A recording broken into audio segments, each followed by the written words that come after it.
What up? Welcome back. So today we're going to talk about the fifth universal law, the universal law of inspired action. When we're talking about attracting our dream life, we're not talking about just deciding what we want and just visualizing it and thinking about it and then just sitting back and waiting for it to show up. We got to meet God halfway. We got to meet the universe halfway.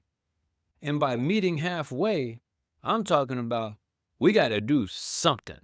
And so this is what we're talking about when we're talking about inspired action.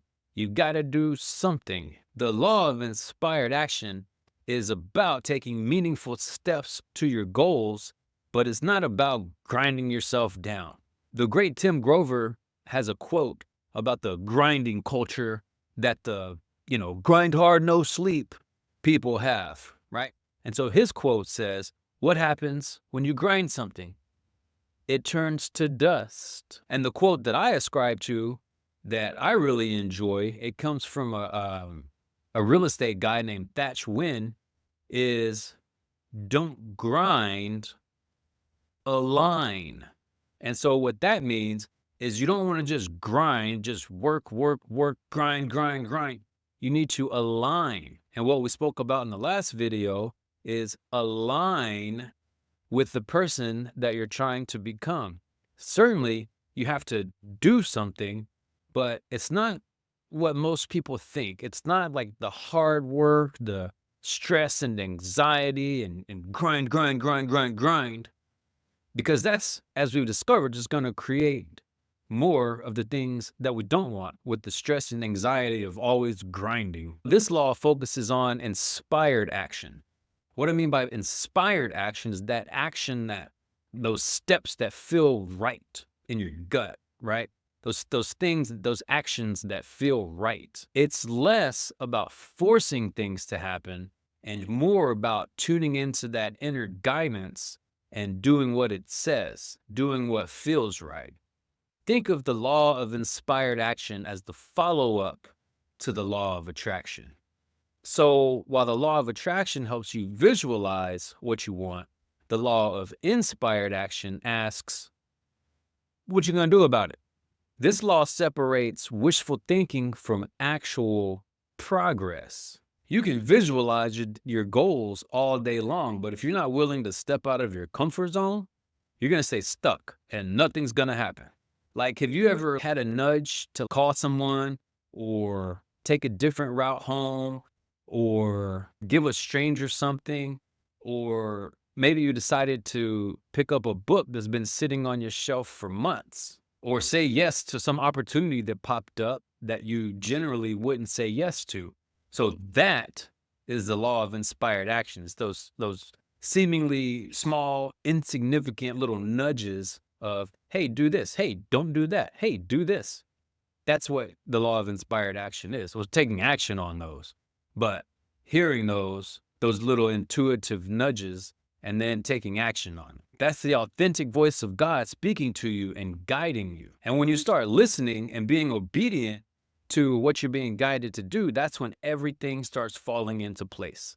That's when you get these downloads of, hey, do this, do that. And then the more you're obedient to that, the more you'll get, the more guidance and direction you'll get. And when you don't, like when you ignore it, then you're not going to grow. You're not going to get where you're trying to go, because the blueprint is being laid out for you by the universe, by God, whatever you want to call it. And all you got to do is follow the path and do what you're being guided to do. You know, what I discovered is the beauty of the law of inspired action is it takes the pressure off. You don't have to worry about what am I going to do? How am I going to do it?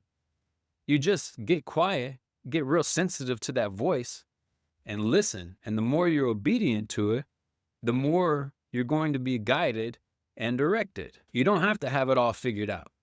All you have to do is just listen, trust, and take the next step. By following inspired action, you create momentum.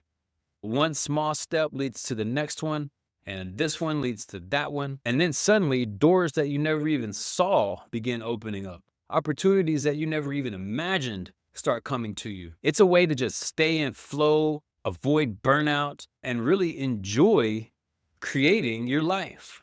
So, how do we use the law of inspired action to become the best versions of ourselves? Well, number one, you have to tune into that intuition. Inspired action comes from a place of just of knowing and not overthinking. You have to spend time in stillness, whether you learn to meditate or journal, or you just take time throughout your day to just be still and just sit with your thoughts and just listen. The second thing you want to do is you want to act on those nudges. Whenever you feel nudged to do something, do it. If you feel like you're supposed to pick up the phone and call somebody, pick up the phone and call them. If you feel you're supposed to buy this book and read it, buy the book and read it. Those little nudges is the universe or the authentic voice of God guiding you and directing you. So you need to listen and be obedient to it. It takes the pressure off. The next thing is you need to stop waiting for perfection. Perfection is a fallacy. Nothing can be perfect. And the more that you put off doing something because you want something to be perfect, you're going to lose the opportunities that are in front of you. You don't need the whole plan. You just take that first step. Like the great Dr. Martin Luther King said, take the first step and the staircase will appear. And again, I'll reiterate, sometimes you're going to have to do it scared. You're going to have to do it without all the information. So often we get caught up in this, I have to know enough. I have to learn this. I have to gain more knowledge. Well, unfortunately, there are people that are dumber than we are, that are much further ahead, just because they stopped looking for all the knowledge and just took action. Action is what's going to get you there. We just procrastinate out of fear, and we just think we have to have all this knowledge before we get started. Imperfect action beats anything. Just take action. The next thing is you need to stay open and flexible. It ain't gonna look the way that you think it's gonna look. And you gotta be okay with that. You gotta be open and flexible, because the way that you think something is going to happen or the way you're expecting something to happen, it's not going to happen like that more often than not. But you just need to trust the process when things seem kind of random or like unconventional. You just got to trust the process. And finally, you need to let go of control. Stop trying to control everything. Just trust that what you're being guided to do is what's going to get you where you want to go. Just trust the process. Stop trying to control everything. Just do your part and God will meet you halfway. And that's it. That's all I got today. The law of inspired action is very simple. It goes right back to key number 8 that we've spoken about previously, conscience congruency. It's all about becoming still, just sitting and listening and getting that guidance. And when you get the guidance, be obedient to the guidance. Take those steps, the scary ones, the uncomfortable ones, because typically that's what we need to do in order to grow into the person that we need to become that has the life that we dream about. So that's it. Hope you got something from this. Have a great day.